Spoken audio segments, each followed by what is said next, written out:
But,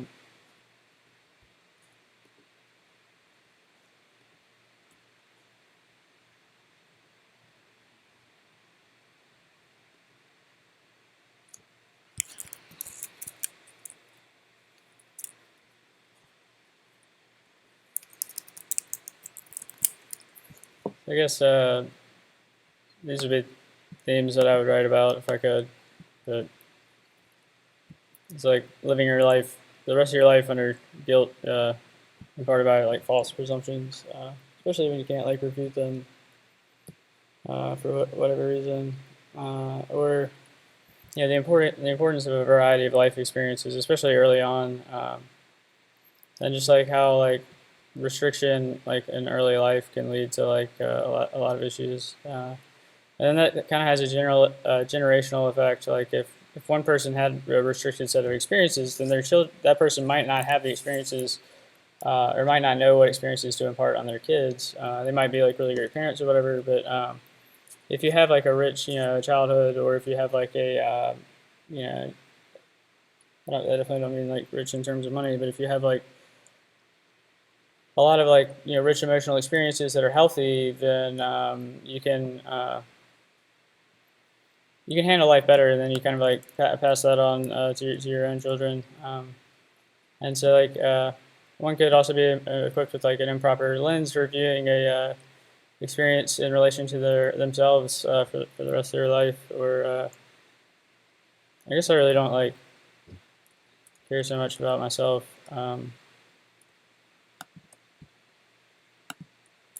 I just I don't understand.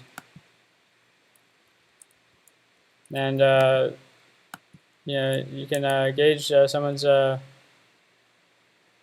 another good theme. I don't know how much of a theme this is, but gauging other people's belief systems and ethics. I just talked about that a second ago, and the importance of testing someone discreetly, and the wisdom of knowing that a test should be unknown to the person being tested, and if they know that they're being tested, and they know that you don't know that they know that blah blah blah blah blah. You can chase that into infinity, and the value of a more universal model for ethics and virtue. And if one has a universal model to compare to, it becomes much easier to judge someone's character, ethics, and virtues. And so, like one of these like universal models, of course, is like a religion, which a lot of people disdain. But having that there, sets it aligns a lot of people, and it makes it easier for more people to live good lives. And so, in a more decentralized anarchic system with lots of subcultures, there's very little cultural overlap and lots of variety, and it becomes difficult to find someone you trust or to judge someone's character. Um, and so, just because like people act differently, and this there's something wrong with that, but it becomes I don't know. And so there's like a value inherent in like free information and knowledge. And you can contrast that with the value of restrictions on the distribution of some kinds of knowledge. There's definitely some things that like I used to just like believe like wholeheartedly that everything should be known by everyone, and like that is just not it's just not true. There's some things that like and I knew that was not true. I mean, but there's definitely like yeah.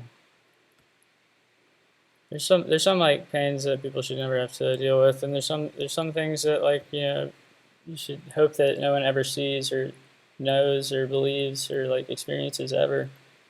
And so like, what are those things without like how do you explore that thing without like actually like going into it, and what's the definition and value of like one's soul, and what are conservative versus progressive ideals, and as they relate to the stability of a culture, and about betrayal. I feel like I've been like I feel like about 10 years ago I was kind of like betrayed by like someone I thought was like a good friend, but and so there's different kinds of betrayal. There's betrayal for supposed self gain. There's epic betrayal born out of like subtle deception, where like one person doesn't like realize that they've just like totally like betrayed someone. They have no idea, and that's why it's always like healthy to to be able to talk about things. If you can't talk about something that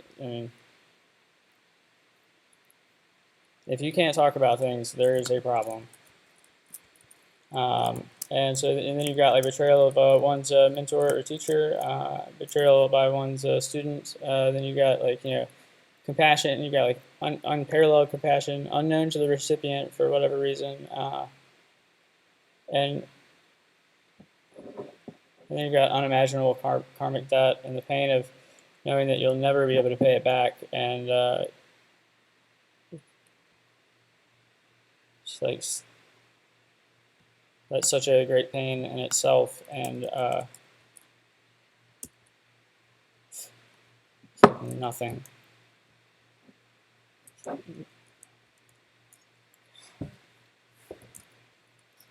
I just feel so selfish. Anyways, also feel like I have a lot to like offer the world, and I don't feel like I'm allowed to. I feel like there's a lot of pain in the world because people don't like understand things,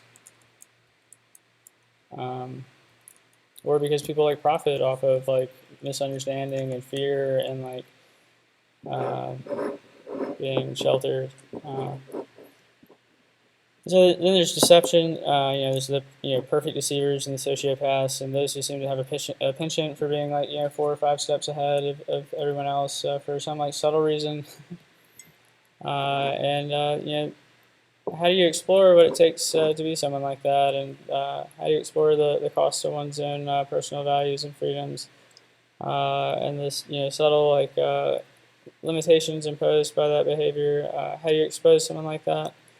And if there's like certain rules that you can't break, like if it like no matter how you approach the situation, you just have to you're not allowed to ask certain questions, or you're not allowed to like know certain things or whatever. Like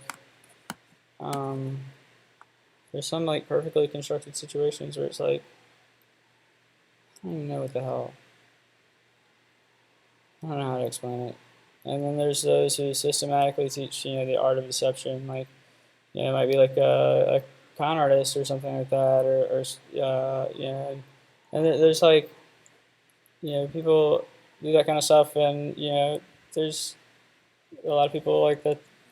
Maybe not so much now, but like in the past, like that's what they did, and or maybe they're thieves, and I mean it's just like a good theme to explore, I guess, and. There's like fame and its costs and effects on relationships and artistic potentials, and this seems well demonstrated through the use of foil. And you have like stars as the embodiment of the metaphysical, and like diamonds condense under pressure to the point of supernova. It's kind of like just like artistic language for the sake of it, and then you can like. And then escaping the notoriety of fame, there's a lot of people who are famous who don't want to be famous. And then you got like the price of wealth. And what is really the price of wealth, and what is the price of fame? And price of wealth, you can lose your wealth, and then nobody cares because you don't have any more money. Or but the price of fame really lasts a lifetime. And then you've got fate, and so.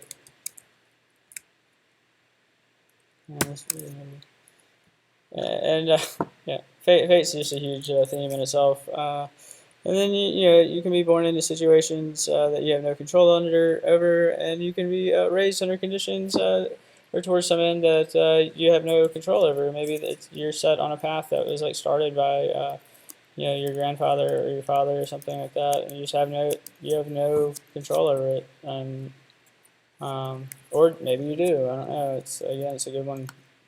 That's a good one. That's pretty good.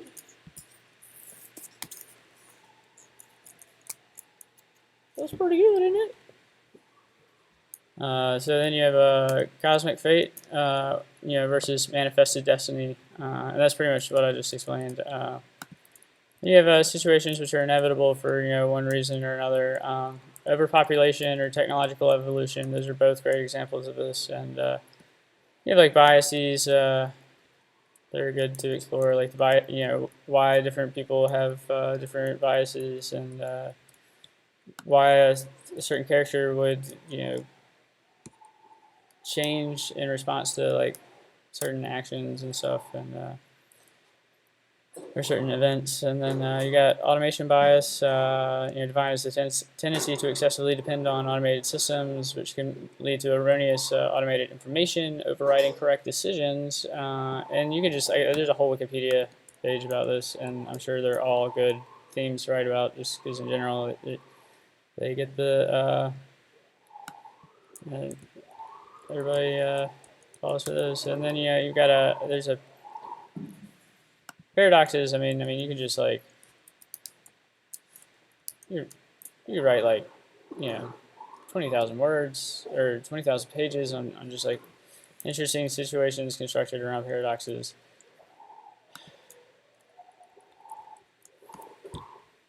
And then you got like dilution and oversaturation in 21st century art, and so and then you got the artist who lives inside his canvas, who has like no control over how he expresses things or why, and that might mean that person is. I saw like a art thing from like Iceland where the guy was like living inside his own canvas for like 7 days, and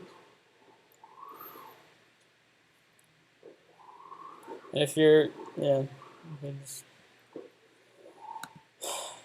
you got the true costs of war, and like the personal costs and societal costs, and more, and the true causes of war are often obscured or enshrouded, and there's like politics, and there's economics driving those causes, and you know um,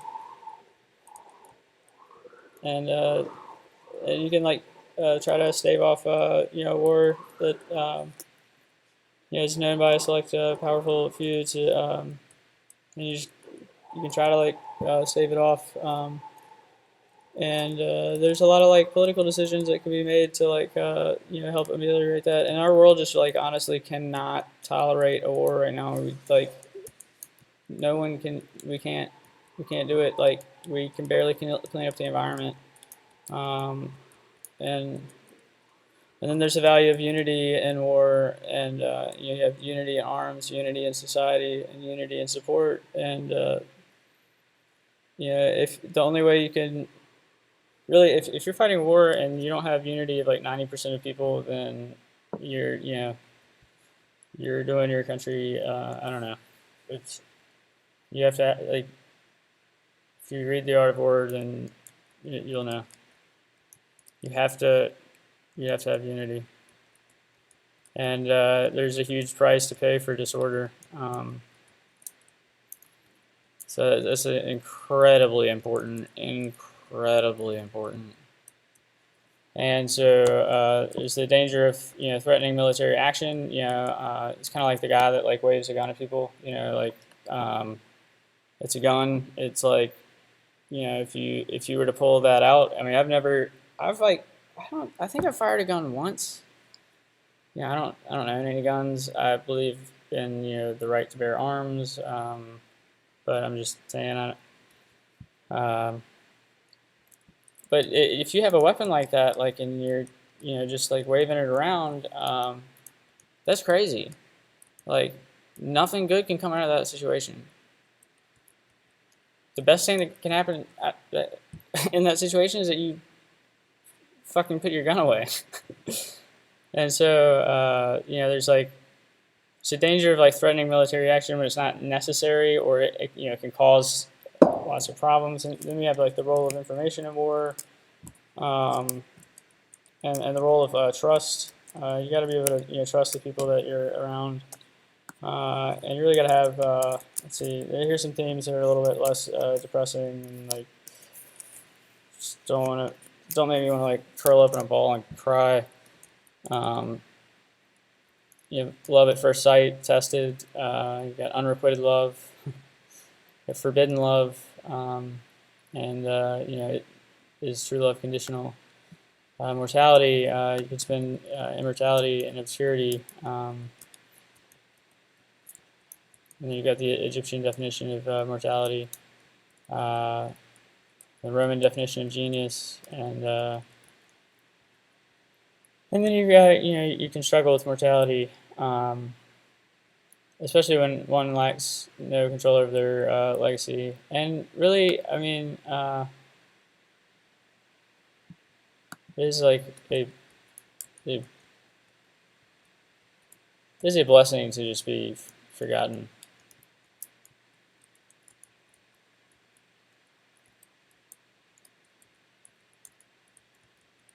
The only reason I would ever like want something like that is because like it's not a good idea. Like maybe people would figure out that it's not a good idea. And so knowing that you have to leave your family behind, you know, you're kind of developing a plan after death, you know, a will to be executed and a will to be executed and a la P.S. I love you, but you know, more conventional. But, you know, growing up without a parent or as an orphan, you got idealism. Go to that one. Yeah, I mean, like idealism really interests me a lot more than most of the others, and some of these are some of the most difficult themes to explore as they're really abstract and far removed. So there's no like you have to have like you know dozens of characters to really even like to really even hope that someone who reads your work will like understand what you're trying to accomplish. And so they're really best used as high level overarching themes in a character focused work. Blah blah blah. Unrestrained idealism. I think there, I mean, like the complete lack of pragmatism and the application of idealistic beliefs, which can be like a horrible thing. It can also be a beautiful thing. Then you have unrewarded karma and virtue. You have idealism versus practicality as they relate to and affect reality. You got exploitation of ideals, philosophy, etc., like as in Superman versus Batman. You've got the characters who lack loyalty to any ideals. Maybe they have no ideals at all. Or maybe they just have their own ideas or their own agenda, or they're just chaotic to seek disrupt whatever they can, or maybe they're ignorant. They're completely ignorant of ideals, or they're ignorant of some things, or you have like the imposed personification of idealism, and this one's just like that's horrible. Because you're like expected to be something, and it's an idea. It's like an ideal, and no one can ever do that. And like once people set you up for that, like you can't like people want to test that. Like I found that out when I started reading about when I started wearing like I had like a hat with the Tibetan flag on it, and I would wear that sometimes. I had like a hoodie with like a Tibetan flag on it. And that, it's just not even my battle, and it's really not one that like. And then people like if they think you adhere to a philosophy or whatever, they're gonna try and test you on that. So if you talk about being Christian, then they're gonna try and like they might not consciously do it, but you'll find yourself in situations where like that person's like, well, they're a Christian and they didn't do blah blah blah blah blah, or like they didn't, they acted this way, like, and they forget that those people are just people, and like they're just that's what like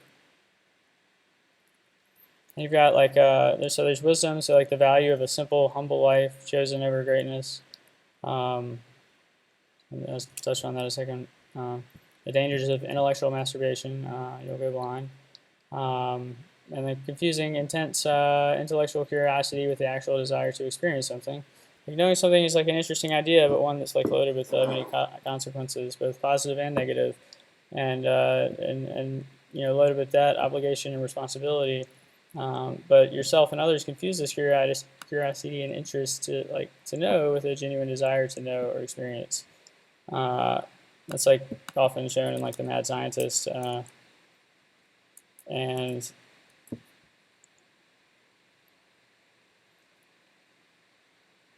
some things like really you just kind of hope that like our world needs to come together right now, and there's if we don't like figure out some way to move forward as one, we're screwed. We're like absolutely screwed, and there's like there are plenty of resources there. Like there's really no reason. We're gonna have to like overpopulation really drives every human conflict ever, and that's really like throughout history that's just completely determined. It's just completely determined history itself. Like local overpopulation, blah blah blah. So the value of determining your own life experience. How might one develop a particular strategy for doing so? If you like, this goes back to like what I talked about like an hour ago or 30 minutes ago. Like like being able to like pay attention like what's going on like around you as you're like growing up. Is very important. Let's see what else, and that way you can like take advantage of life, and you can also like determine life experiences that will like help you grow and help you become the kind of person that you want to be. You can bloom into the flower that you want to be. You be careful. You got to be careful what you wish for. There's an aversion of catastrophe through the creation of minor conflict to encourage cooperation, and this is another big one. Like we don't come together as a world. It's like you've got all this like tectonic pressure and around the Earth, and it's just like if it builds up like way too much, you'll have like a huge like 9.2 earthquake somewhere, or maybe something even worse than that. And but if something relieves that tension, and you don't want like violence obviously, but I mean.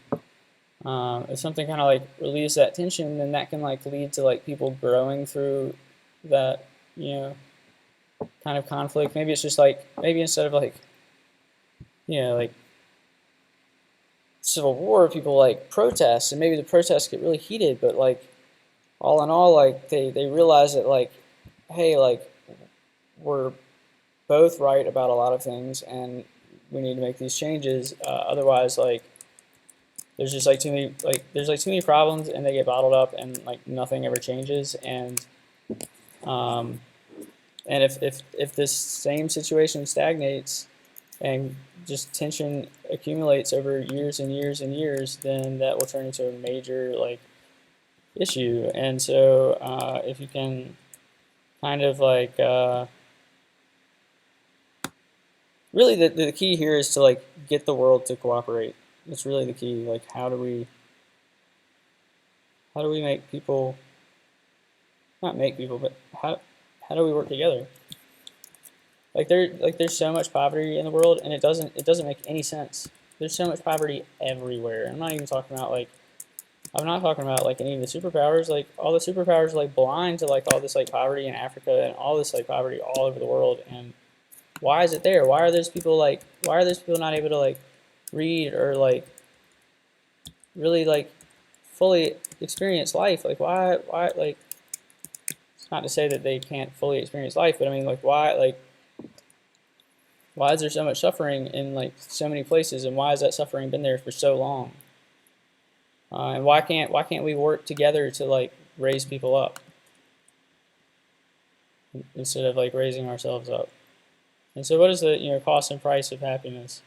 What is the price and cost of love? And and then there's the wisdom of not knowing. And when you don't know something, you don't have to worry about like reacting to knowledge about it. And if human interaction is partly driven by a desire to share knowledge, then you already know everything. But if you already know everything, then that leaves you in a position where you're like you never really need anyone else.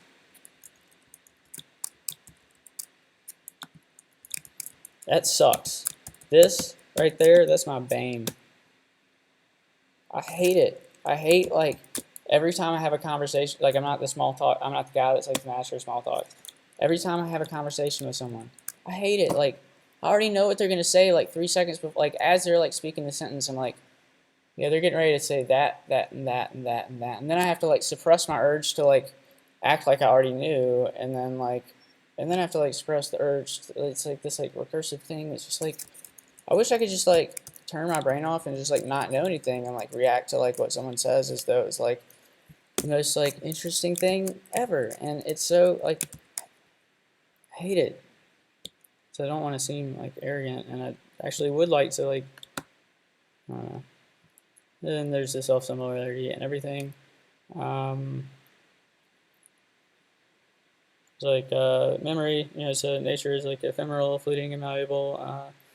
Its value as something treasured yet worthless, and suppressed memories effect on conscious and subconscious thoughts. The unshakable feeling that there's something missing, or it's the development of aggregate memories and memories based on artificial presence or absence of based on the artificial presence or absence of memories. And what it feels like when the mind is confused, when the truth is revealed.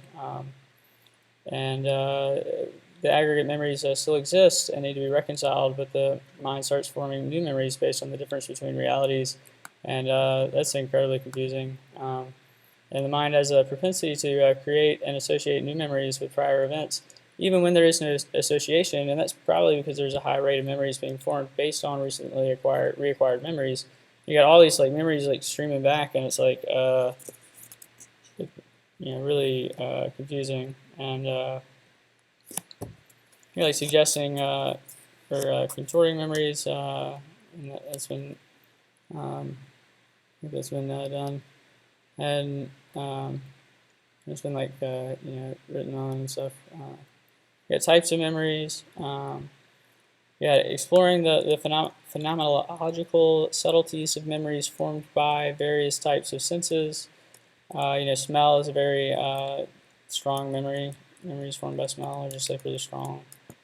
You got procedural memory. You got subtleties and behavioral change exhibited by characters with neurological abnormalities, especially those who have deficit memories. And you got memory loss as a blessing and a curse. This can be exhibited in many different ways and has been. A character gets amnesia and loses a portion or an entirety of their memory. Sometimes the best thing we can do is forget. Or a character can't form new memories. How does this affect their behavior? And a character lacks short-term memory. How does that affect their behavior? And you've got like induced memory as a induced memory loss as a tool or a weapon. Like I said, it can be a blessing or a curse. Like if you don't remember something because like if a wizard like forgets that he knows like I don't know. So then you got transferred memory and other astral curiosities. You got unintentionally transferred memories, residual memory, accessing other people's thoughts or memories via the astral plane. You got memory encoded in genetics. And that memory is actually, memory is just typically known as not encoded in genetics, but maybe there's like some process related to memory or related to like the capacity for people to remember things related to certain topics, and that's encoded in genetics or something. I don't know. And there's the theme of freedom and salvation. Desperately trying to save someone secretly who is ostensibly trying to save you, or trying to save someone from themselves, from the weight of their previous experiences and memories, or from the weight of their dreams and ambitions, and freedom from like desire and attachment, and forsaking the path to true enlightenment or salvation for love or debt or obligation or sin.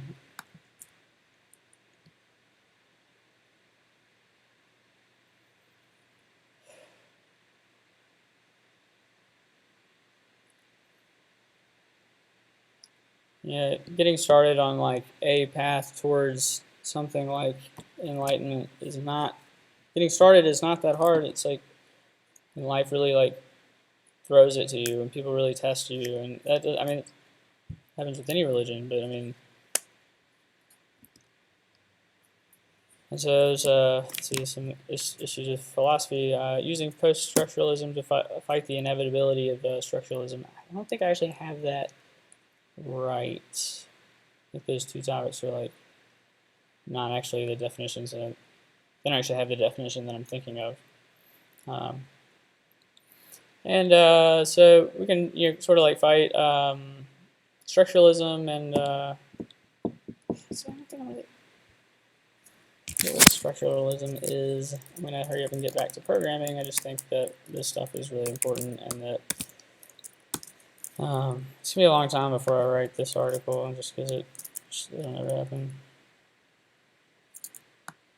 I just like I'll try to write a new article and I'll get like 80% done without editing, and I just don't go back to it. I see structuralism is really like yeah, yeah. Understanding elements of human culture by in terms of their relationship to a larger overarching system or structure. So it's like basically trying to like understand human culture through like math and statistics, kind of. They didn't really explain it like that, but that's kind of what it means. And it means that you can know everything by its relationship to everything else, and that is kind of all finite. And that like after globalism or after modernism and globalism, like you kind of get to like structuralism, where like you start like you everyone's exposed to everything throughout the world, but then like structuralism is like um, it's really bad actually, because uh, it's like good to like congeal into like one unified world, and it's good to like be able to like predict people's thoughts and actions and behaviors through like assumptions and or not assumptions. That's not really the word, but it's good to be able to like relate like similarities and differences and reconcile things between different like cultures into like and languages. Language is a big thing, and language is a big thing in structuralism. But you can use kind of like post-structuralism to fight that, and post-structuralism is like kind of like inventing a means of escaping the inevitability of structuralism, and especially through like the usage of like higher order logic, or where you kind of like explore the chaos of such systems, embracing such logic, even though those systems have their own pitfalls. You kind of like, this is where like symbolism comes from, like symbolism, the art movement. See, somebody should probably like tell me every once in a while, like, "Wow, David, you're really smart." I mean, people do, but I mean, I feel like I've got like really good ideas. I'm really smart, but like for some reason everybody hates me, and that's not true. But I mean, it's pretty much true. And you've got the true nature of the world.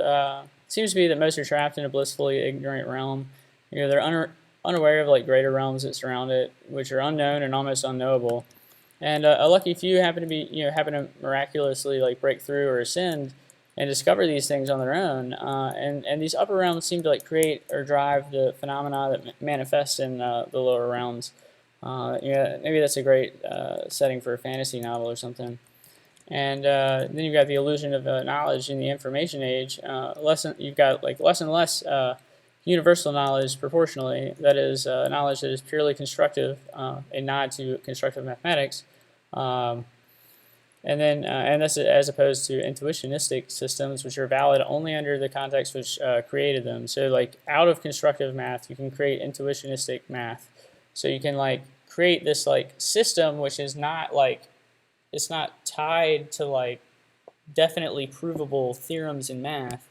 And this applies to more subjects than just math, but like you got these like systems that are only valid because you tweaked some rules in the lower system. So you like changed the rules a little bit in the lower system, and you created this other system, which is oftentimes like very similar to the constructivist system. But these kind of become nothing more than a waste of neurons after the context to create them crumble. Like I said, this can apply to like much more than just math. So, for example, why would anyone want to learn to repair a VCR? I mean, nobody really. That like the knowledge of like learning how to or the knowledge of repairing VCRs only applies like when people want to own a VCR or like rewind VCR tapes. Like, and once that phenomena is like no longer valid, or once that thing has no more need, then no one wants to learn how to do that. So like learning how to do something like this, or learning like a technology that's like 10 years old, maybe it's a waste of neurons, maybe it's not. Learning it to repair a VCR definitely is a waste of neurons. And then you got like in contrast the relevance and value of information in the digital age, a la information warfare. That's gonna be like people should probably read The Art of War, and I'm just going to curl up in a ball and cry.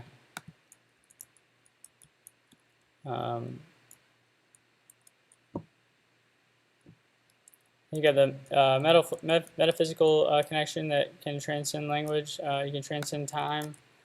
You got the cyclical nature of time. You got the universality of the life experience. The human condition. You got Turing complete sentient beings composed of metaphysical elements that only exist in the minds of man. I don't know what I meant by that. Oh yeah, I meant like a Turing computer, like a Turing complete like system like built of like metaphysical elements. Like there's no like mechanical or physical pieces to it at all. It's just like a computer made within the minds of men. That and I'm not talking really about the human brain. I'm talking about like a computer. Like it would be like running like VMware in your brain. So it would be like running like a mind inside your brain, or running a computer like inside your brain, like a virtual computer like inside your brain. And maybe it wouldn't be like that complicated of a computer, but it's kind of an interesting thought. And you have like a self-replicating mind machine that can only be destroyed once all pieces of it have been destroyed, like the Horcruxes from Harry Potter. You got self-discovery as provoked by tragic life experiences. You got unrecognized genius, or like illegal genius, or like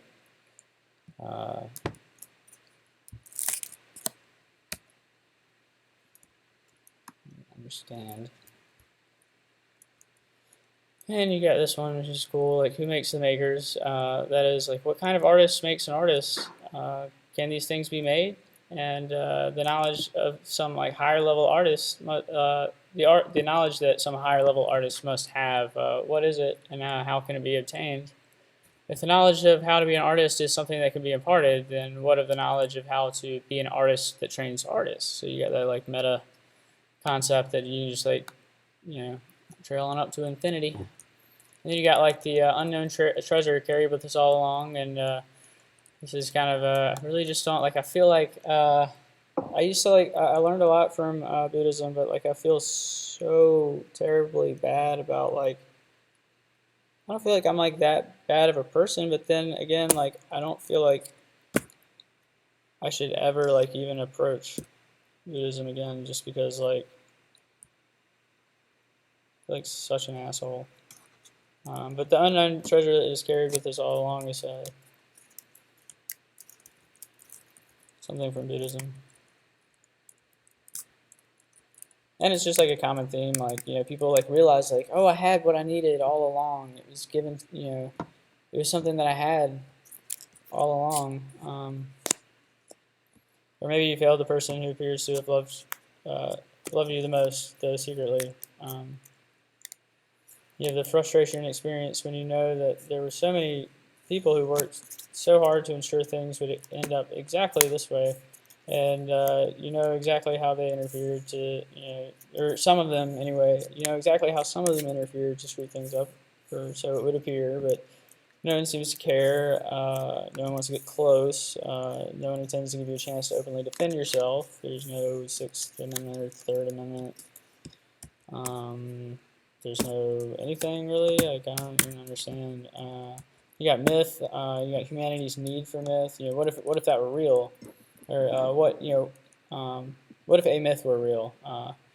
Like, and what does a story have to offer society? Does its value ascend from its truth if purported as such? And that is, does a story purportedly lose all its value, or does a story that is purportedly true and pitched to you as being true lose all its value if it is proven wrong, or if it's assumed to be false? Does it lose all its value, or is there still value there? And I think the answer is obviously yes, but for like, it's not really a good philosophical argument to make about like religion in particular, because it's complicated. All I'm saying is, like, if I'm gonna go, I enjoy like learning about people's religions, and I go to church occasionally, and I feel like I learn a lot. And I feel like you really can't fault those people; they're really good people. Sometimes they can be a little judgmental, but I mean, for the most part, like, and that's just like, that's not anything Christian necessarily. It's just like when people have a strict moral code, and they follow that code and they're proud of it, they tend to like, they're not judgmental. They're like, it takes a lot of effort to like follow, rules that you believe like were sacredly imparted to you, and there's a lot that you miss out on in life. So like, and also like there's reasons behind all those rules in the Bible and in the Quran and in all these religious works. Like there's reasons behind those things, and a lot of people just completely discount something because they can't prove it to be true, or they can't see what the truth is, and so they don't believe any of it. When in fact, like religion is one of like one of the greatest gifts that we have. At the same time, it can be abused like horribly. Um, and does what's the value of a story and the truth? Does its value outweigh the cost and consequence of telling it? Does its value diminish by telling everyone? Can anyone be trusted to tell the story truthfully, even when it appears that everyone knows all that they need to know? Even if you think you've been exposed to all the information, like usually, I don't know. It goes back to the thing that I said in the facets of greatness. Like somebody has like a reason to get you to believe something, um,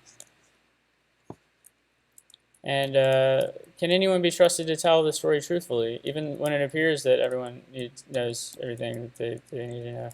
And what about the legacy of a story? Will it remain true to itself even after the author is passed? I don't know. And then you can kind of encode the truth in fiction, which draws on higher order logic. You got the power of a story is a motivational force. You got power, obsession with power in the name of security can bring about disaster in itself. I think that's like self-evident. Knowledge of the rules of power is like fire, and power should never trump love. Like if the world like unites under like horrible, terrible like power, and unites like fearfully, like that's no good. And if the world's really got to unite under like love, like it's got to like people like need to like, and it can't. It's not something that will happen immediately, but it's like something that like needs to happen, such that it needs to happen so that I don't know.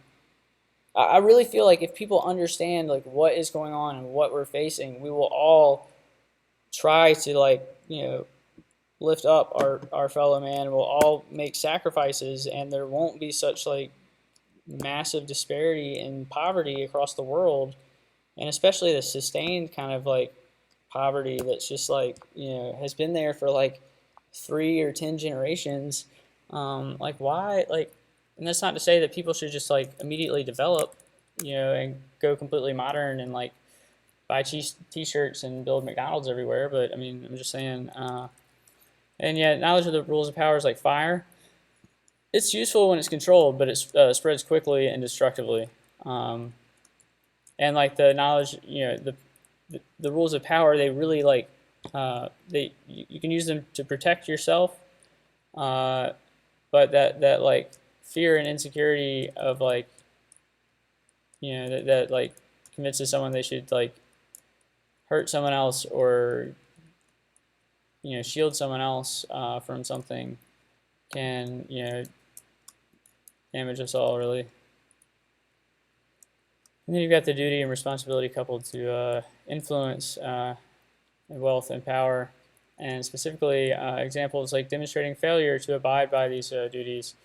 It goes back to that Picasso painting. It doesn't actually go back to that. Think about the Salvador Dali's The Hand. But it doesn't actually relate to that really. But there is like people who are wealthy, like people complain about the 1% all the time, but I'm telling you, like we need people. There should really be like a range of wealth. I don't really believe everything can be like completely even. Like in a system where people have like the completely 100% equal wealth across the system, you'll find that like there's like a 0.0001%. So it's like it's not.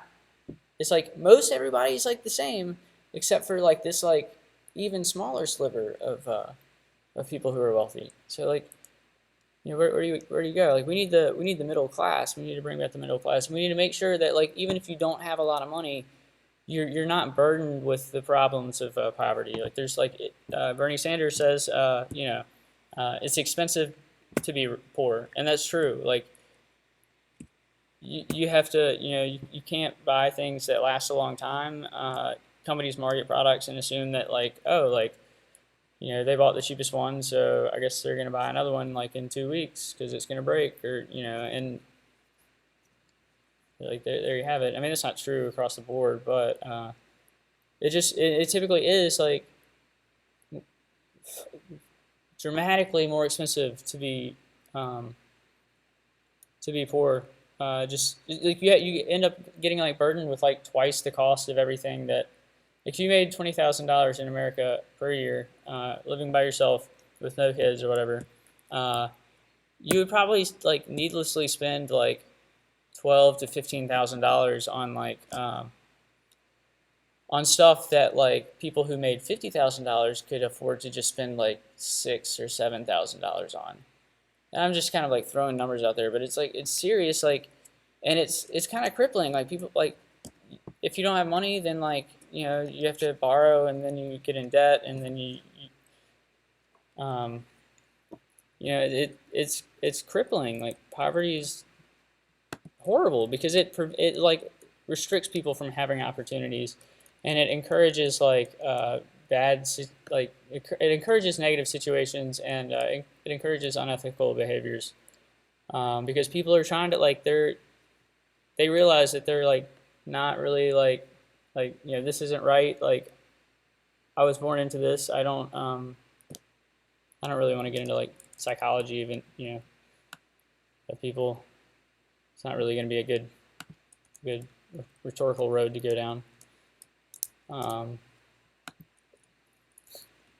a lot of it's just like, I mean, you kind of like you're if your family has like a lot of resources, then you grow up like learning so much about life and about like how things are. You have more opportunities. You can like learn more things before you turn 10 or before you turn 18, and you have more opportunities. And you've got a wider range of selection of colleges, and you've got better choices in education, and you typically you'll live in better areas where like you're surrounded by other people who have lots of resources, and so everything just like it's like you don't even know the opportunity.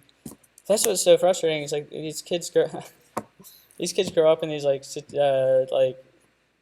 areas, and like they're like Roanoke is one of those areas actually where you're like, oh, it's Roanoke, it's really nice, it's one of the best communities in the country. I've heard a lot of people say that, and you'll kind of like you'll know that it's like you'll know that it's a there's like a bug in my cup. It's all these bugs everywhere. It drowned. Anyway, you just kind of like assume that like either that's how it is everywhere else, or that what you have isn't really that special, and then you go to live other places, and those places were for in my experience those places were pretty cool too, and I really liked living in all the places that I lived in. But then like you come back, I came back to Roanoke, and it was like it's really one of the nicest communities that I've ever lived in. I kind of wish I had my own car. That would make it much more awesomer. Probably would have gotten a lot more done, but I mean, I don't know. Anyways, and then let's see here. I just need to hurry and finish this up so I can start programming. You got the duty. Let's see, blah blah blah. I already talked about that a little bit. Well, anyway, like the wealthy, if you're wealthy, you have a responsibility to lift the people up who are around you, and to act in a way that is like ethical. Like you can gain wealth from being like unethical. It's not hard. Like just fucking like come up with a pyramid scheme and like tell everybody that they're gonna be wealthy too, and and there you go.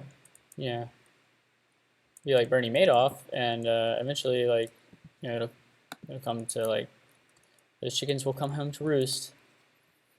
But and then you got the let's see, misunderstanding. You got things lost in translation, hidden meanings and undelivered messages. The persistence of self-delusion and fear of losing a fantasy far greater than reality, especially when said delusion was real or maybe it wasn't. And the fear of delusion is unnecessary.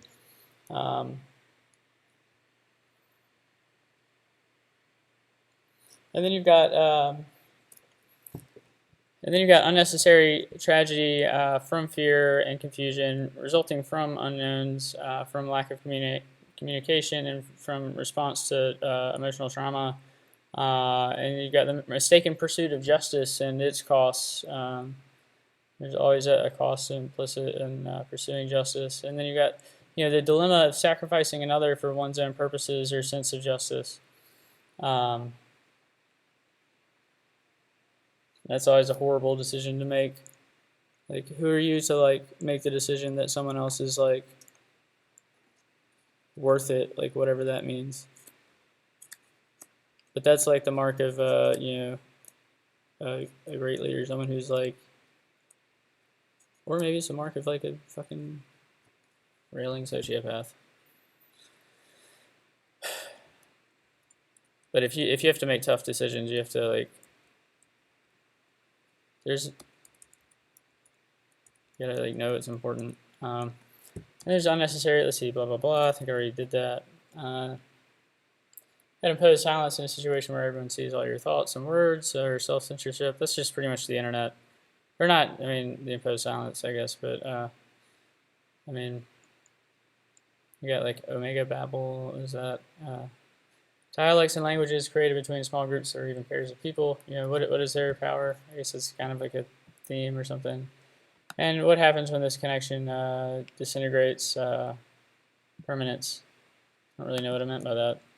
You've got temptation, where you were tempted into action by enemies who desire to trap you. I think there's a story from like the book of Nehemiah or something. He was tempted to flee to the temple for safety, but it was a trick because only priests are allowed there. So he was like, the priest was the one that was going to tempt him to like flee to the temple for safety, and then it turns out that like they were like laying in wait in the temple, and if he went there, they would have killed him. And it's just your enemies. Like there's so much to be learned from the Bible, and there's so much to be learned from like Greek history and just history in general. There's a lot of people that made a lot of really big mistakes, and there's a lot of people that made a lot of like daring gambits and that paid off, or maybe they didn't. And there's a lot of things to be learned, and your enemies are slyly trying in private to put you in a position that will later be publicly disastrous. And those people are not going to play fair. Like they just already decided, like, oh, well, maybe this isn't right, but we decided to do it, so let's stick with it. And then, oh my God, I want to just curl up in a ball right now. And your enemies are slowly. I don't like. Probably shouldn't have been isolated. Just saying. And that's fucked up. They plot for God knows how long to come up with the perfect situation just to screw you in front of other people, and most of this stuff like happened to me like 10 years ago. I mean, it's not even like relevant as much anymore. But then the blame for it is cast on you as little as you may or may not have had to do with it. Like you basically like that. They spent like hours like figuring out like, okay, like let's make them choose between like A, B, and C. And then like they like figure out that that's like the perfect way to like determine like what kind of person you are, and you don't realize the significance of it. And they're like, and then they come to you and they're like, hey, would you like this, or this? And it's kind of a generalization, but I mean, and you just pick one because you don't like understand like. I mean, if you knew it was a test, then like it doesn't really mean much. But I mean. Usually, like, none of those options are good. You gotta pick something else. But it depends. Like, some people, I mean, you gotta, like, be able to judge people's character. And often, if one is to be attacked in this way, the offense will be judged very loudly because the point is to burn you with it. And so you'll just find that basically you may not have done anything. Like you may have like fled to the temple for safety, and then you may find yourself like Nehemiah would have probably been stoned and killed if he did that. And if you find yourself in a situation where someone is honestly like trying to set you up like that, I mean, nothing like that has really happened to me. I mean, people like when, 10 years ago, like were trying to like, like just like kind of like chip away at my reputation. It's so irritating. I couldn't even see it coming. And if you're going to be attacked in that way, then the offense will be judged very loudly, because they feel like they burn it with you, and they can just like just constantly deride you with that. Not that that's what like. I'm very like cynical. I'm just like, this like really damaged me actually. Let's see here.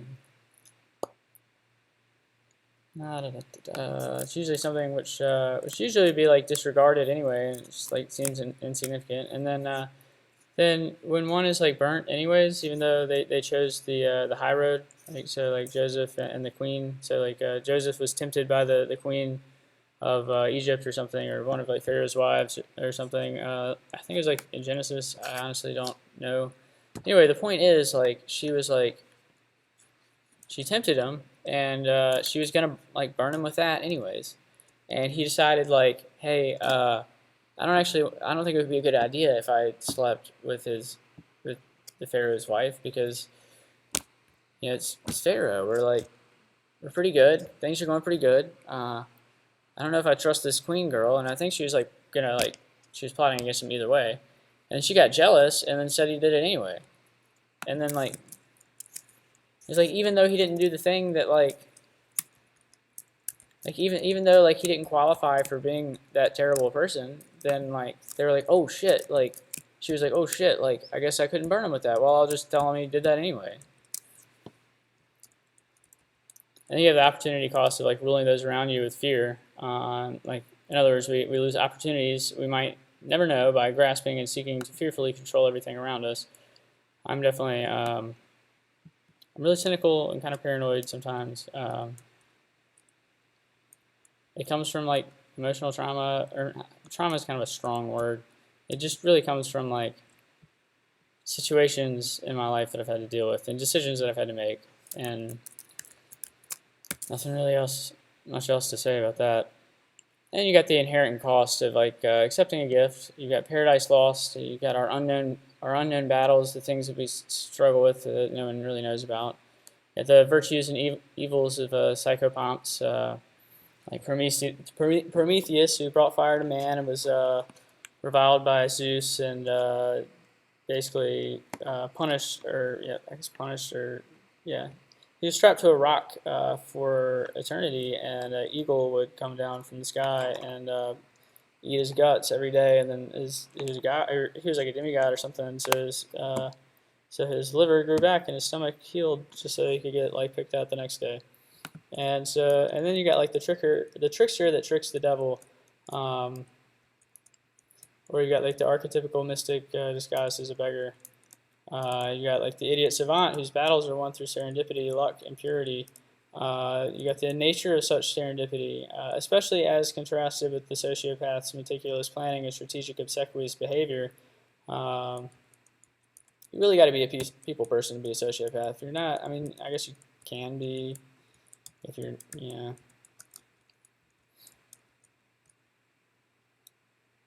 probably a lot of people like. I've gotten the shit end of the stick several times from like sociopathic people. So like, it would really hurt for somebody to call me like sociopathic, because I really do care about people. I mean, that's what like drives the core of my being. That's why like I haven't tried to get a job, because I really want to like launch a startup or launch an application and make money so that I'm in the position to grow enough wealth to help other people, and that's it. And I'm not willing to like cut corners with my ethics to get that. And I almost am like I like limit my I have like ridiculous limits to my own behavior just like based on like stuff that like doesn't even sometimes it doesn't even make sense. Like it's hard to explain. It's kind of embarrassing to explain too, so I won't. And then there's like the abstraction of knowledge, communication, and action. How signs and symbols often evolve and signify, sometimes secretly, the status of some condition to others. um, such as like adherence of to religions or political movements or whatever. And these can be like decentralized metaphysical entities that exist, and they kind of exist on their own. And like once like there's enough people that know these things, then they just kind of like evolve into becoming a like this like weird metaphysical like entity that exists on its own and like doesn't really need anyone to like yeah. Anyway, so how can such a thing be fought? Yeah, how can you fight an idea? You can't kill an idea. Then there's the value of credit for genius and creativity. If there was truly a cost to fame and recognition resulting from genius and creativity, what would happen if that cost were no longer there? So if like it was just like the Matrix, and you could download like Picasso's like inspiration and like Rembrandt's like technique for painting, like what would it mean to be creative? Like would people even care about making art if you could just instantaneously like create like art that everyone loved or that was like perfect in some way? And then there's being pigeonholed by Buridan's ass, and I've actually written kind of a blog on that whole thing. Buridan's ass is like a a philosophical question, like what happens to the ass that gets like stranded midway? Like what happens to a donkey that gets like stranded midway between like two bowls of water? Like does that donkey die of thirst? What if it's like a bowl of water and like and food? Does the donkey choose to like die of thirst or starvation? You can only pick one. I don't know why I can only pick one. He's probably not very smart. He's a donkey. That's not very nice. I didn't mean that in a political sense. Then you got your ethics and psychology, which is assessed, and you're placed in a situation with options that induce an action, either because they're all highly desirable or they're all highly undesirable in some way. So this is one where like you just really got to be. I mean, this goes back to the something that I said in the Facets of Greatness, which was just that like you've got to be able to like read other people, and like if you're like the people that go to like Ivy League schools are like really good at this thing. Like this is something that they excel at. Like that, and it's different. You will almost never see this unless someone is like you gain a lot of experience with age. So unless someone is like 30 or 40 years old, but generally like people who go to Ivy League schools are like really good at this thing. They're good at like pigeonholing people rhetorically or maybe like in some academic sense or whatever, just based on like assessing their like ethics and psychology and their beliefs and like especially like their academic beliefs. Again, that's what they're good at. It's hard to notice too, because it doesn't really come off as being like, wow, that person is super smart, because if they do it right, they just like they're real friendly and they like kind of they don't let you know like what they're doing.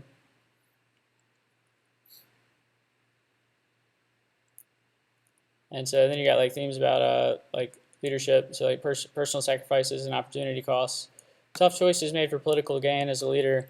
The best leaders are those who lead without a title. The best leaders are those who lead by example.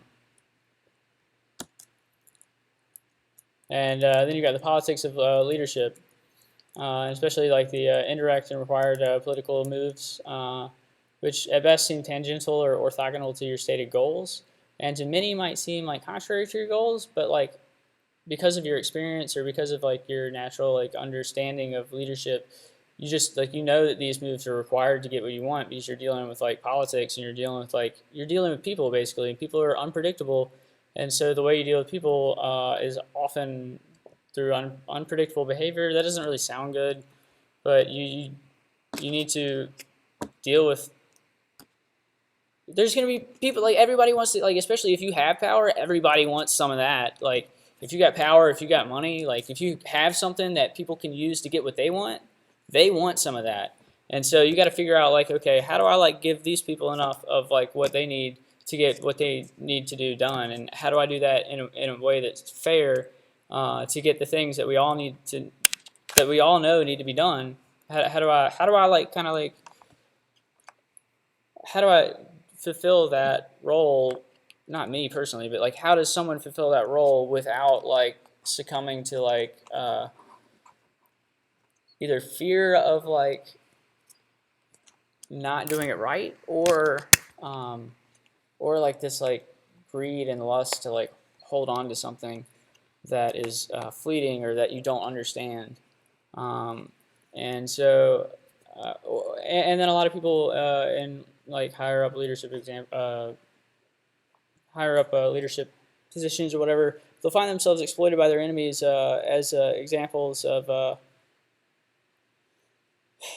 that, and this will, like, happen really indirectly, and you won't, like, if people are doing it right, you won't see it coming, and it'll just be something that seemed, like, tangential and not really related to the things that you were trying to do, and, like, so you'll just find yourself, or your actions, or, you know, your words, kind of exploited by your enemies. I mean, just listen to a political ad campaign. You'll know what I mean. And they'll just try to use that as examples of your inconsistency or immorality. And this is just like, if you want to run for office, you need to be very moral, because not really because it requires a moral person to be in office to make moral decisions. It requires an ethical person. I wouldn't say moral. It'd be nice to have someone who's, like, moral in office, and I think there's a lot of people out there like that. And the point is, you can't actually get in office if you're an immoral person. If you have a lot of things out there that people can just, like, oh, that guy did heroin. He was a heroin addict. Did you know that? Guess you're not running for office. So, which is kind of messed up, because, like, the everyday person is not like that, or the everyday person might be immoral. The everyday person might be moral, but maybe they're not, like, perfect, or maybe, you know, maybe they're ethical, or maybe they're not ethical. But, you know, if someone is our representative, like, you know, and I feel like we should hold people to, you know, we shouldn't just hang people out to dry just because, like, you know, I mean, it varies based on, like, what that person has done, and, you know, what they did right, and all the things they did wrong, and, like, you know, I mean, but you do want to make, like, cut and dry rules, and you don't want to actually allow too much leeway, because, you know, if you're going to make decisions that have legal ramifications, you need to be able to say, like, this is the way we do things. It is this. It's very clear to define. It's not like we do it this way unless you pay us $5,000, or we do it this way unless you pay us, you know, $1 million or something like that. It's not that. Like, you can't, like, law, like, and that's one of the things that, like, I mean, I kind of disdain, like, drug laws, I guess, but just because I don't think they're the right solution. But I mean, I do respect the law. I respect, like, you know, police officers who enforce the law. I mean, because, like, that's what it is. Like, that, you know, and that's their job. Hopefully, like, you know, it's enforced fairly. You need to, like, look at, like, large statistical deviations in, like, enforcement behavior. But anyways, and but the law needs to be, and maybe that's another good one. Just kind of like law and the rigid, I don't know. Law needs to be enforced rigidly, because if you can't really just, like, you can't enforce the law rigidly, like, in a rigid manner, to where, like, it applies the same way to everyone, and it needs to, like, you know, it can bend some in some places, but I mean, really, like, if you can't say that your law has been, like, evenly and thoroughly and rigidly enforced, then, like, you don't really have a law. Like, you don't have law. You might have a lot of laws, but you don't have law.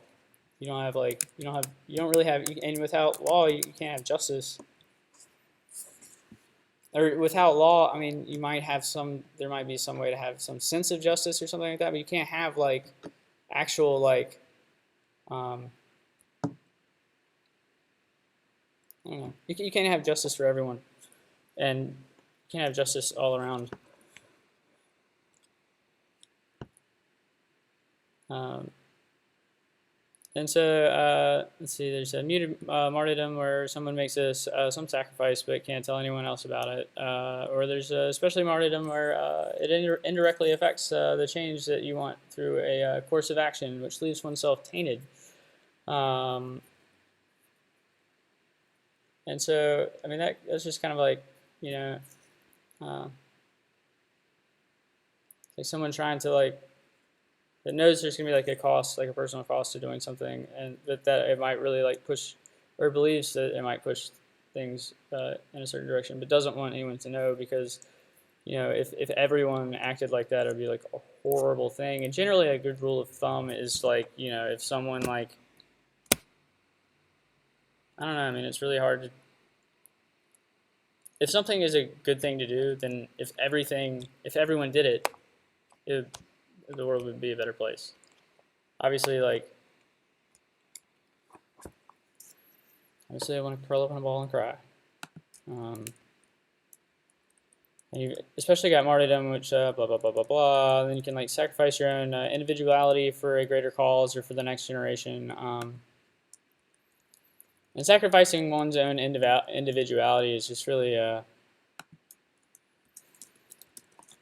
really an important one because you know, individuality is like just all over the place in the United States, and that's great. Like everybody can be the kind of person that they want to be, and everybody can like live and like enjoy like the subculture that they want to be part of, and everybody can choose their own path, and that's awesome. That's amazing. But really, if and this is where like I mean, if people want to like so like just like put it this way, like how do I explain this? So you've got like if everyone is if you like visualize everyone's like energy, you know, energy as like being like these like forces that push against each other, and they're all just like going all different ways, then you know like what are you going to get out of that if all their energy is like random, if all their force is like random, and if their direction is all mostly random, like that thing is not going to like move anywhere because everything's kind of canceling each other out. And sometimes like if you have a system that works, that's great. But sometimes like but if people like sacrifice their own individuality and line up with someone else's vision, or not someone else's vision, but line up with like a vision of the world, which is like which would move us towards a better place for everyone, then by sacrificing our own individuality and lining up with you know everyone else, then we can really become I don't know. We can really move the world towards a better place. We could also decide to move the world in the wrong direction by doing that. So like really got to kind of like be aware of like you know how that's going to affect things. But really there's just some things that have to happen in the world over the next two generations, and if they don't happen, like the world that we will live in will have like almost no resources. There will be like tons of disease, no like ethic behavior just like won't be a possibility. There won't be any food. There'll be like violence and crime everywhere, and a lot of pollution and a lot of sick people like dying because of pollution and because of like technology going horribly wrong. And that's all in store for us over the next like two generations. And like the whole world like needs to get on board with that. Like China, the United States, America, just America in general. Like you know Canada and Mexico. Europe, you know, Africa, Russia, China. I already said China. Yeah. India. I mean, the whole world like needs to like figure out like because there's no like we're too vulnerable because our interests don't really line up, and we're vulnerable in that like there might be some major catastrophe or major like some kind of major breakdown of the entire system, and we cause problems that like we can't clean up. Like we've already got enough problems that we could barely clean up within the next two generations, and we're gonna like risk like causing more problems that could possibly like require another 2 generations to clean up. Like if and when global warming actually does hit, then I mean, it's gonna change things a lot. It's gonna change the weather a lot. It's gonna change weather patterns a lot, and like that's gonna lead to a lot of downstream changes. And it doesn't really have like I mean, the sea levels will rise, but there's a lot worse stuff that happens once that happens. So. And then you got like that's an issue that you really got to like balance with like I'm just like going on in politics here, but I'm just saying this is what I believe. If you want to know what I believe, here you go. Here's a fucking video. And so perhaps there's just like a relationship where let's see, well, trust is a good one. I could really enumerate many of these, but I think some of these are better than others. Trust, you need to rely on trusting other ones or other people who could hurt you. Like trust doesn't mean much if you just have like total control over that person. Like if it's your 3-year-old kid, like does it really matter if you trust them and they trust you? Like I mean, they should hope your 3-year-old kid trusts you, but what are you gonna like? You need trust, and you need to be able to trust people that could possibly hurt you, or you need to trust people that you shouldn't trust. You need to be able to trust people that are mean to you sometimes. And if you can't trust them, then you got to figure out how to like put them on a chessboard and like line up some pieces so that you don't have to trust them. That sounds shitty, but there you go. You just got to block them. And so when you should not trust them, what should you do? And how do you know that? And like how do you judge someone's actions? Like people like when people are being assholes to you, they won't tell you about it. Like they're like really trying to like harm you. They're not gonna be like, hey, I hate you. I want to like hurt you, but I want to do it like subtly. So that's me. I'm just gonna like clearly state my goals. Like nobody's gonna tell you that. So like how do you like decide who can be trusted, or how do you decide when there's a misunderstanding? Because like a lot of these things can just like evolve from misunderstandings. And when you have a need to like rely on those misunderstandings, and how does that damage trust affect your behavior? Or when you have a need to rely on them, like how do you like?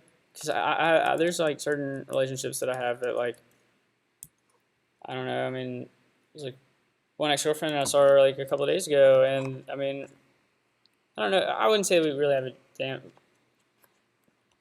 we don't really have a damaged sense of like trust, I don't think, but it's a relationship that like we could be friends, but like probably shouldn't be friends, just because like she's got her things that she does, and I mean, if I see her, then I might talk for a minute, but anyway, my point is like this little theme right here could like I don't know be expounded on. It's like a hard thing to like I guess learn. It was a hard thing for me to learn a long time ago, and I made an ass out of myself. So you got isolation, you got kind of like this ironic self-imposed isolation through whatever like aspects and causes. It's kind of like being stuck in a room and like the door was open the whole time. And you just had no idea. Although sometimes you'll find yourself in a situation where people want you to believe it, like, or people want everyone to believe like, oh, the door was open the whole time and he's just so like miserable and pathetic that he can't do anything about it. And then you got like isolation imposed by intelligence, talent, or nonconformity. And these are a lot of like interesting traits. Like these are really good themes explored by like through like character work and stuff like that. And you got to explore like the reasons why such traits would lead to isolation. If thirst for knowledge drives our need to communicate, what does this mean for a world where everyone knows everything? And what does it mean that it is considered more or less valuable to have knowledge or information? How does this lead to a change in attitudes towards investing time and acquiring knowledge? And the effect of artificially imposed and protracted isolation, like how would that affect a character? And how would you like distinguish between like two maybe similar characters, or maybe they're not so similar, but they wouldn't be similar after a year or 2 or 3 or 4 or whatever. And can you distinguish those characters between who would prefer isolation or those who maybe deserve it? And could someone be socially isolated to the point where they just feel like they might as well be in jail? That's probably true. That's actually not. Well, I mean, I don't know. I don't feel like that. I just want to make sure that no one thinks that I feel like I would rather be in jail. Okay, so there's the pain of, that's another thing, like, in life, you just kind of got to be, like, clear with your words. Like, if you don't state something clearly, then, like, there's people who will just, like, develop, like, a misunderstanding, and then there's people that will try to develop a misunderstanding. But, and then after you deal with enough of that, like, you're just, like, paranoid and cynical. And then you got the pain of neurodegenerative diseases, particularly those that are undiagnosed. You got symptoms that are often behavioral and drive others away who might have understood had the disease been obvious.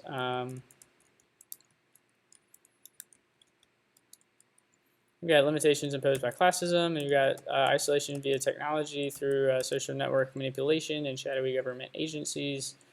That's more like a science fiction thing, but I mean, you can really like isolate someone through manipulating social network algorithms. Like if you like prevent, if for some reason, okay, I'm not going to talk about this because I'm not going to talk about it. Are you fucking happy? I mean, actually, I should be happy to not talk about it. Actually, I really should. Strict adherence to the truth. As far as like justice and karma go, like yeah.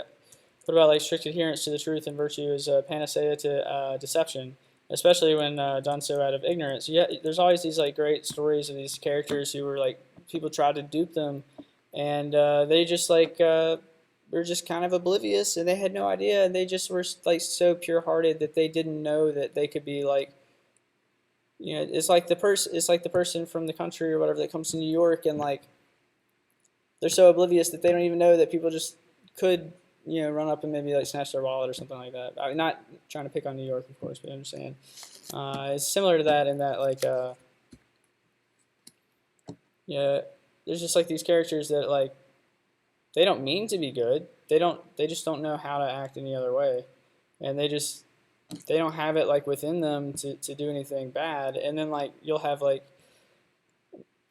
sometimes malevolent characters or malicious characters who will, you know, try to like trick them in some way or coerce them into doing something that's against their ethics or like, you know. And it's always like, to me, I like the kind of story where like the naive character just happens to like be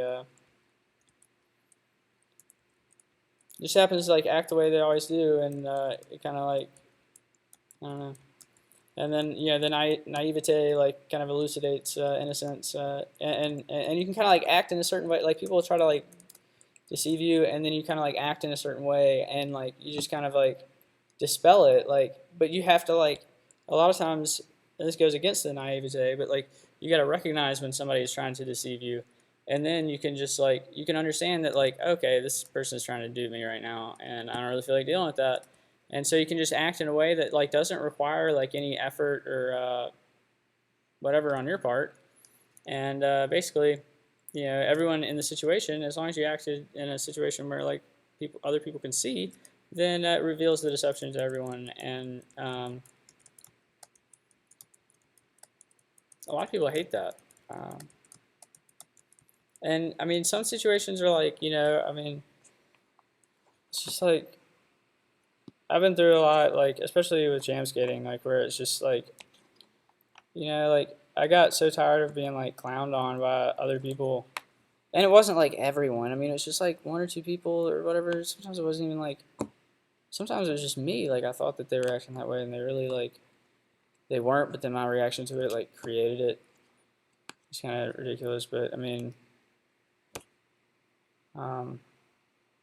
a lot of times they would try to like dupe me with something, and I'd be like, I would just like ask, like the Socratic method is perfect for that.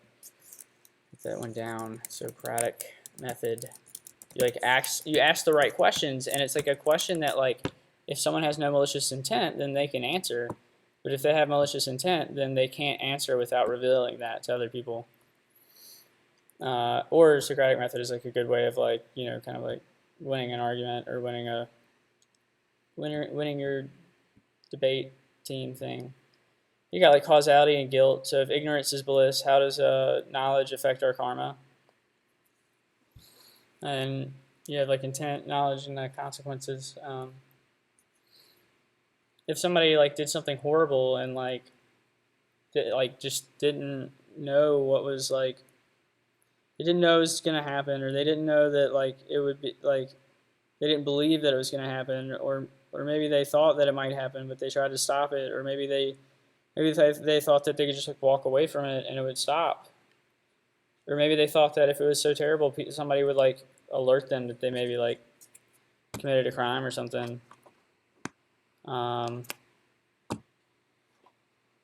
Right, going to Cuba.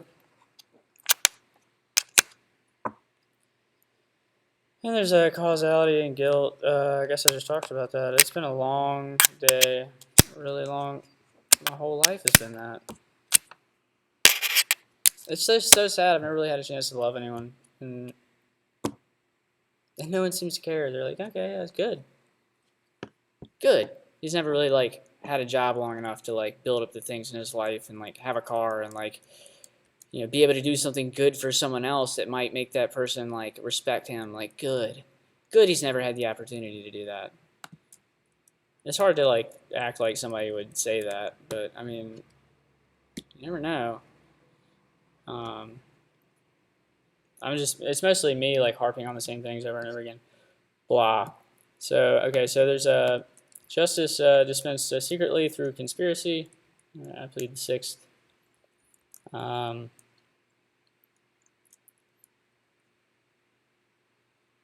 Something's not right. Something is very, very not right in our country. I don't know what it is, but it's not right. It's like this like sixth sense that I'm getting. Something's not right.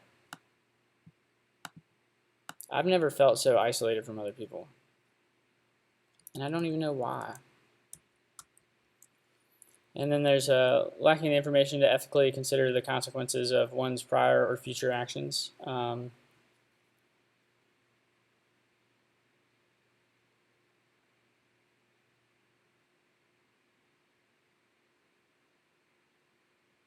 really sucks.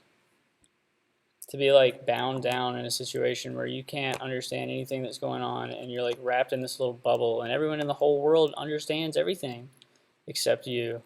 And you're the one whose like actions like are everything. I guess, I don't know. I just feel like I like ruined the possibility of a relationship. And then like now that I think about it, like that doesn't even matter. I mean, it does matter to me, of course, but I mean, it's hard. Like for me, like after all of this, it's hard for me to like be too worried about something that I never had. I mean, I know I had it, I guess, but I mean, it's hard for me to like be so worried about something that like never.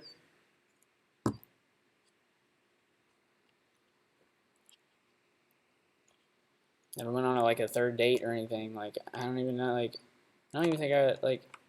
Probably only saw that girl like 3 times, and it was awesome. It was amazing. It was great. It was actually the most fantastic thing that's ever happened to me. Like by far, like nothing even comes close.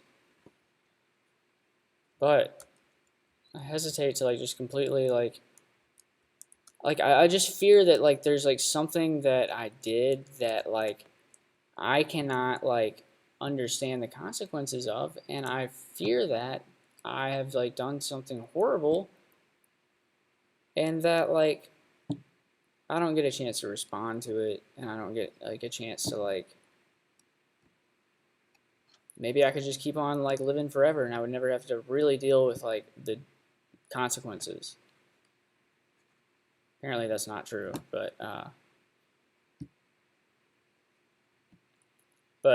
mean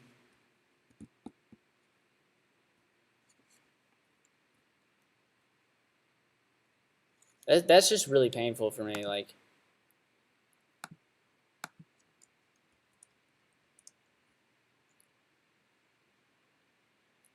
just be like constantly confused. Like what if like it would be kind of like if you were like walking across like I don't know, I'm trying to like find a way of like explaining this, but like if you did something you thought could be horrible for whatever reason, um, I've said some like really bad things about other people and people that are really close to me, and like I know that they know, but I don't know how they know, other than that they do. They use like the exact phrases, and like I was like, it's like how did you do that? And like I don't even know that like that even happened. I can't like. It's also like it's all so convenient. Like I can't ask any questions about anything.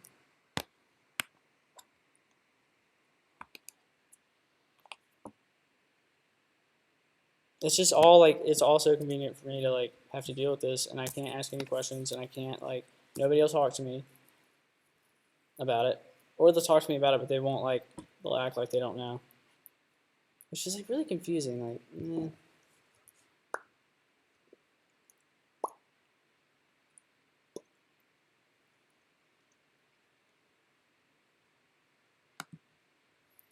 really hard to explain to you. Just like that's a mind fuck. It really is. I could imagine like I mean like did I hurt this girl or like I gave her some like career advice. Did that work out well or did it like was it terrible? So I'm like leaning towards terrible.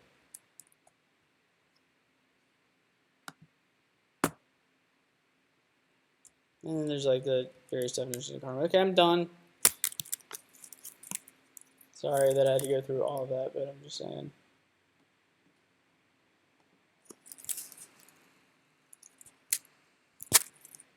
I don't know what to say. There's probably no one that will ever watch that anyways. It's like nothing that I post on Facebook ever gets a response. Or if it does, it's like one person maybe likes it sometimes, but for the most part, like I get no responses on anything I post in social media. So it's like, oh yeah, you can always like interact with people online. Well, can I really?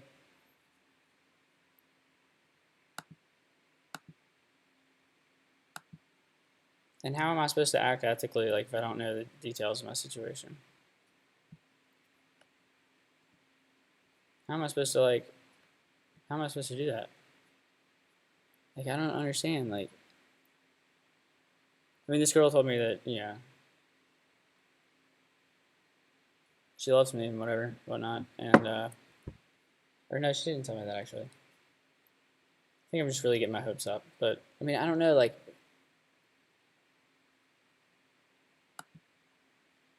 you know what I mean? Like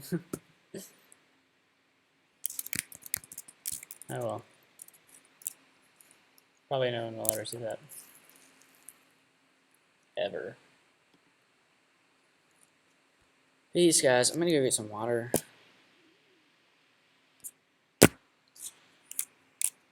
little bug splat in my coffee cup. There's a traitor in my coffee cup. And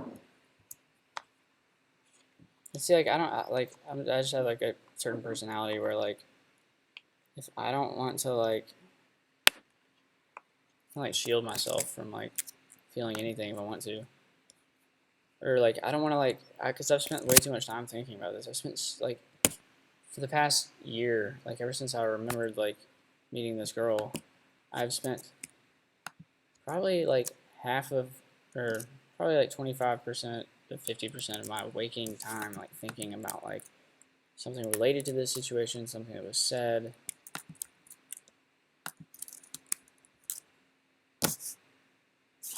Why not just, like, why not just have rights? Like, or if like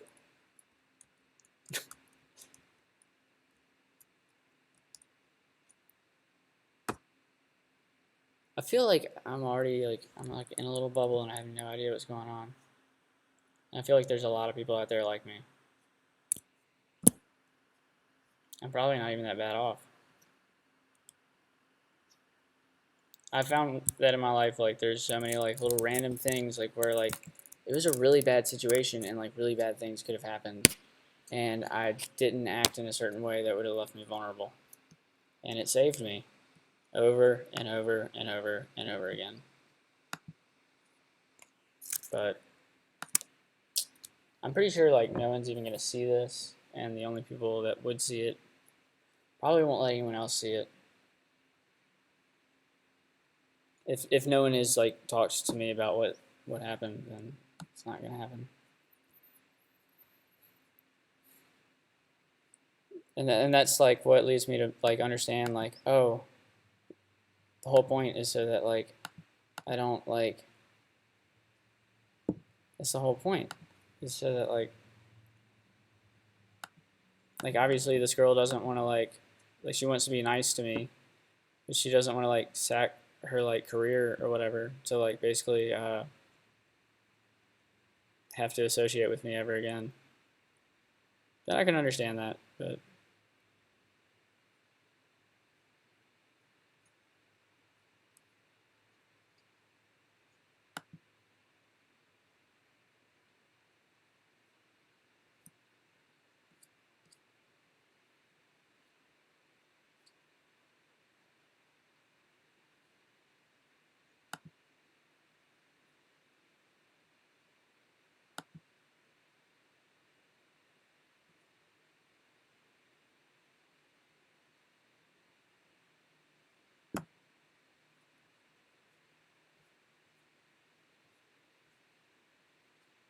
I hope you guys enjoy watching me code because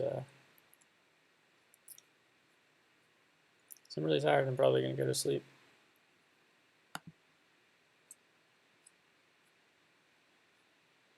And I'll be back on in like a day or two. Hopefully I get some, like I wish for nothing other than to be able to like say like, wow, that week I got 60 hours of work in. I got 60 hours of time in front of a fucking computer working. I wish I could say that.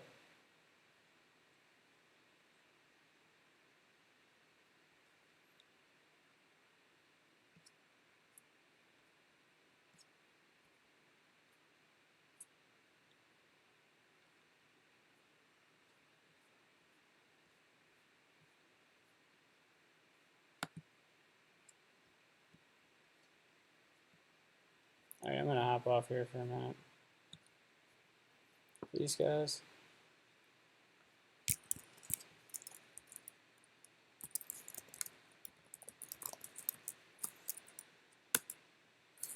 That's what's so frustrating. The whole thing is like, no one will tell me whether or not it's real or if I'm like,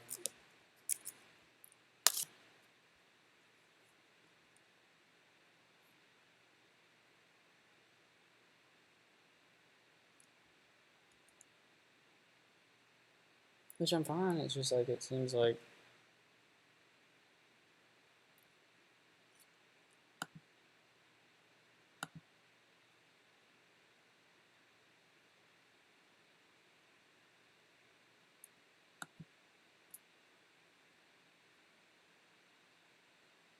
it's just like just too fantastic of a story to like even like I just like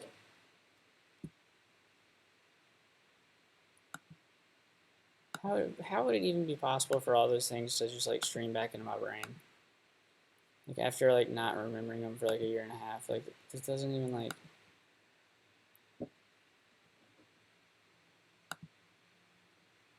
I'm not too bent out about it. I mean, obviously, like I didn't get what I want. I didn't get the girl, I guess.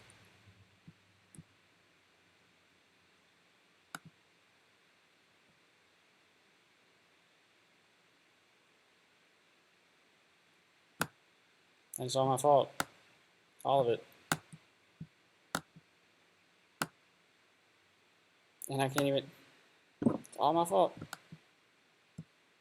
And nobody will even talk to me about it. Here I am.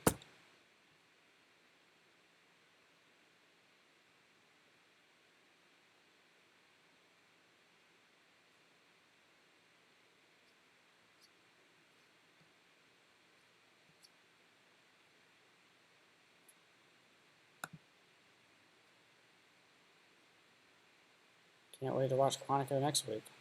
It's a pretty good show, though.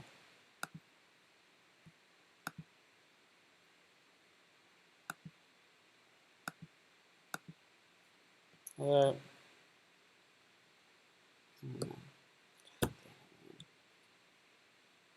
it's just, it like, if, it like,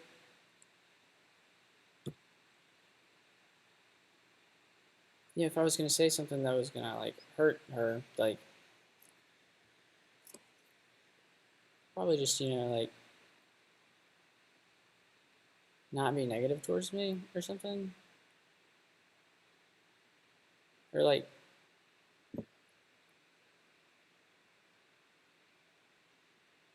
whatever.